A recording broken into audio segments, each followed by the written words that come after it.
We got a Patreon poll, Ian. Patreon.com/CU podcast. You go, you look at if you want to support us, and we offer you things like the full video podcast early.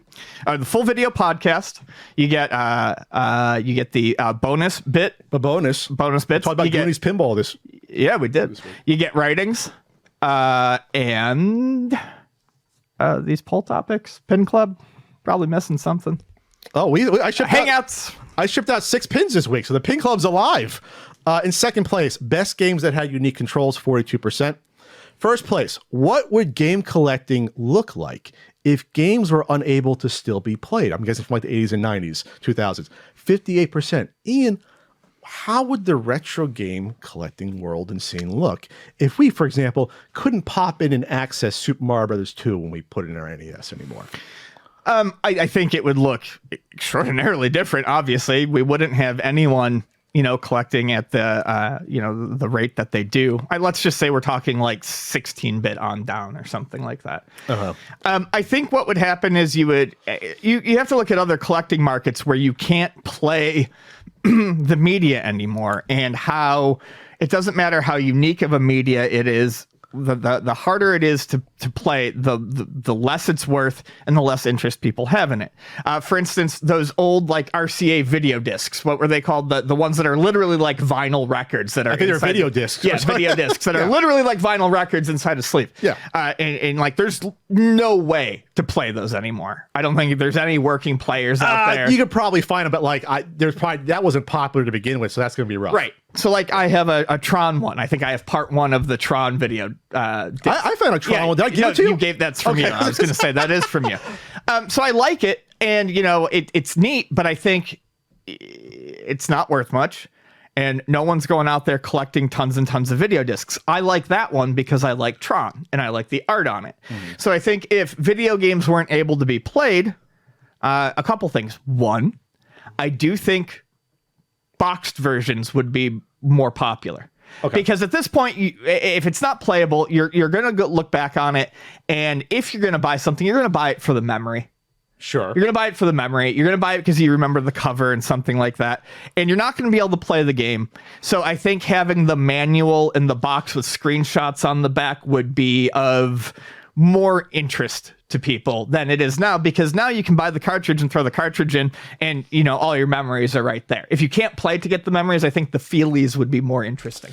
And I'm not saying it would be expensive. I'm just saying if people wanted to buy a video game and we couldn't play them, it might be more common for them to look for a complete copy. Sure.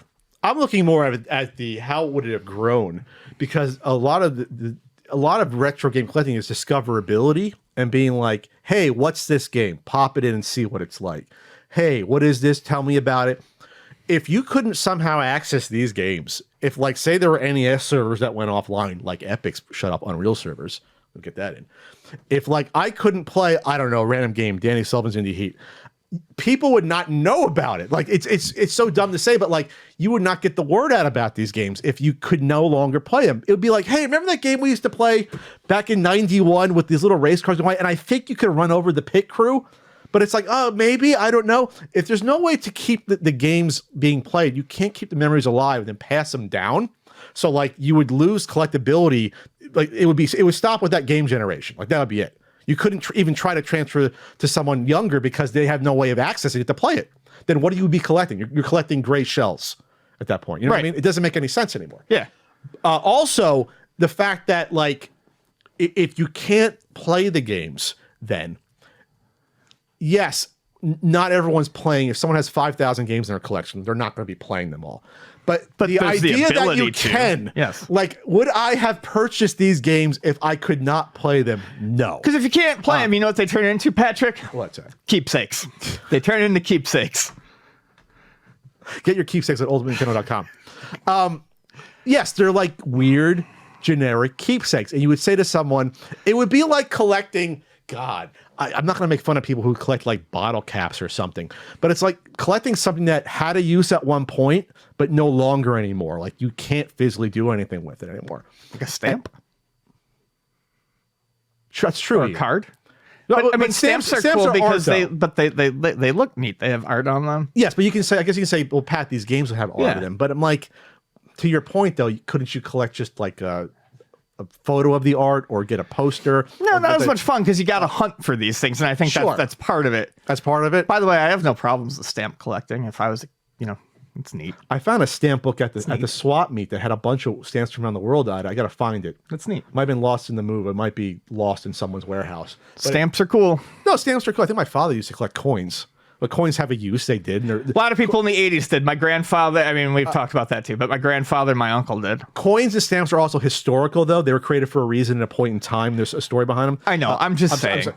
But can you say games are historical to their point in time? Yes, you can. I think you can say Sure. that. You can make You that sure point can. if you couldn't play them. But like again, at this point, you're taking a leap of faith of what the hell are on these games. Right. What is in that clamshell? What is Quackshot? Like what is in that? It looks like a duck. I can see some screenshots, but how does this thing actually work? Like how does it play? Is it fun?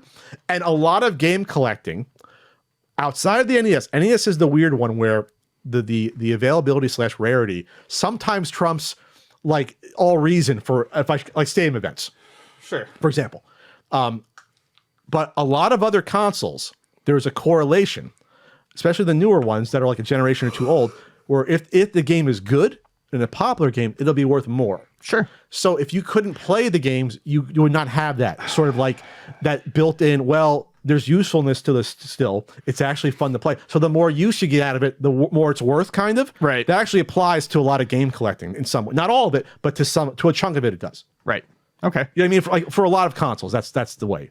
For example, let me bring up one like, well, Saturn, a lot of games are hard to find, but like a Madden game will never be as much money as another game on the console. Even though it's easy to find. It's like people aren't interested, they're not going to play it. If they replay the game, there you go. Snatcher is a really good game, right? It's hard to find. It scratches both. I'm sure there's other Sega CD games that are probably just as hard to find. They're not worth nearly what Snatcher is because people actually want to play that thing. That's the only way to play it legally. North American version that came out. Yep. Was that because the PC version was just Japan? That's right. Yeah. There's no. I mean, there might be a translation for it, but I mean, you can't. I mean, it never came out here. Yeah, for the original one. So that's how it is. If you couldn't replay these games, I don't know if you would have ever gotten a retro game kick to begin with, because like going back to YouTube, Hidden gems would have remained hidden for sure. Absolutely. How do you discover? Rue wouldn't have a series. Rue would not have a series. Sure. Rue couldn't play all these JRPGs that was part of his series. Shout out to Rue. That's right. 16-bit gems. I forgot the name of it for a minute. He was the OG of the gems. No, I know. I just But only 16-bit. That's right. Did he ever do 8-bit? I forget. But I think if they weren't replayable, I think if it literally was like, Ian, you can play new games that come out for like 10 years and that's it. I don't know if you would have, God, would you be repeating the same mistakes? Would you even progress? Would you remake the same games every 10 years? You know what I mean? Like, yeah, the games being tied to the console is one thing, but then like, especially with the new era with indie games, they've drawn inspiration from the old games, right? They've gone back, done like 16-bit style graphics. They've done like the platformers came back with indie games for sure.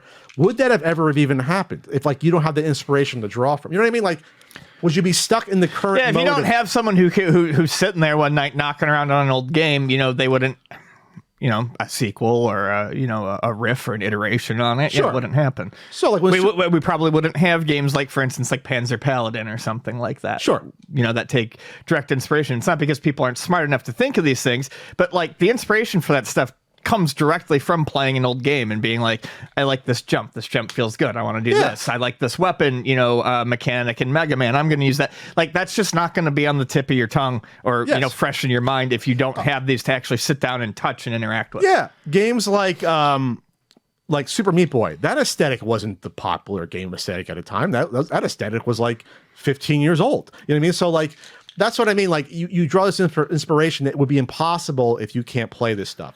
And it would be like a weird world. Obviously, it's not a world we want to live in. But I don't know. Any final thoughts? I think it's an interesting thought. I wouldn't have all this junk. That's for sure. Sure. I'd have the games I grew up with. Right. Some weird ones. Like I said, you'd remember stuff and you'd buy based on the memory and maybe put a couple games on your shelf, but that's about it. Sure.